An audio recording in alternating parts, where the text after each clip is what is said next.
On m'a demandé comment décrocher du travail et se reposer quand on est passionné par ce qu'on aime.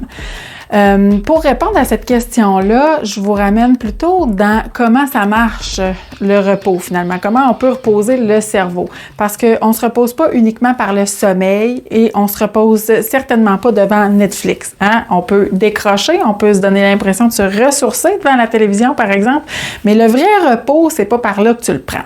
Le vrai repos, tu vas le prendre à travers des activités qui te mettent en action. Donc, quand tu vas prendre un verre avec des amis, par exemple, c'est pas le fait de prendre un verre qui te relaxe, même si l'effet de l'alcool, ça peut te donner l'impression de te détendre.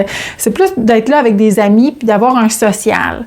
Quand tu vas faire du sport, ça va être une façon de te relaxer aussi parce que tu es engagé dans une activité qui te demande de t'investir et qui demande donc de mettre à profit activement des zones de ton cerveau. Et c'est comme ça qu'on réussit d'abord à décrocher. Hein? Parce que quand tu es prise dans tes pensées, tout le monde l'a expérimenté, je suis convaincue, l'espèce de flot de pensée qui n'arrête pas, là, quand le cerveau est activé dans un type de pensée, une des façons, entre autres, de ralentir ces flots de pensée-là, c'est d'amener l'attention ailleurs.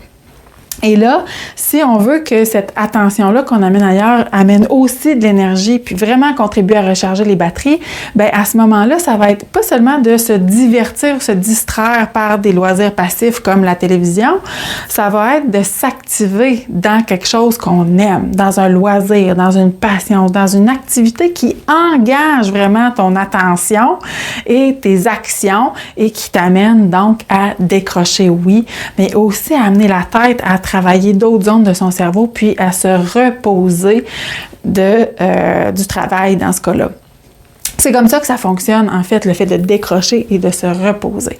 C'est pour ça que, des fois, si tu vas en vacances une semaine à quelque part ou si, par exemple, je sais pas, là, tu as passé une fin de semaine chez vous, puis là, tu te dis, hey, moi, je me repose en fin de semaine, je fais pas grand-chose, là, je reste en jogging, puis je fais de la TV, puis j'écoute une série que j'aime. Bien, il y a de fortes chances que tu reviennes au travail lundi, pas si reposé que ça, en fait. Tu as peut-être eu un ressourcement, hein? Tu vas avoir décroché, tu vas peut-être avoir penser à d'autres choses l'espace d'un instant, mais est-ce que ça t'a permis de recharger tes batteries? Fort probablement que non. Fait que si tu t'intéresses à cette question-là et que tu vas aller plus loin, tu peux chercher entre autres tout ce qui est la notion du flow, entre autres F-L-O-W, qui peut être intéressant pour t'en dire un petit peu plus à ce sujet-là. Abonne-toi aussi à ma chaîne, évidemment, parce que tu en auras d'autres informations. Il y a des capsules là, qui apparaissent actuellement juste en haut pour te donner plus d'outils là-dessus. Maintenant, si pour toi, tu dis, ben moi, j'ai le goût là, de faire d'autres choses, d'essayer concrètement, là, de passer à l'action dans une méthode qui va m'aider à décrocher, qui va m'aider à m'amener à vivre, oui, ambitieusement, mais sans sacrifier ma vie personnelle. À ce moment-là, il y a un cahier que tu peux télécharger en commentaire de cette vidéo-là, qui est gratuit, que j'ai fait, qui va en fait là, t'aider, t'accompagner dans la compréhension des systèmes qui peuvent te coincer dans des habitudes que tu souhaites pas, et aussi comment finalement se décoincer de ces habitudes. Sur ça, je te remercie et je te donne rendez-vous la semaine prochaine. Au revoir.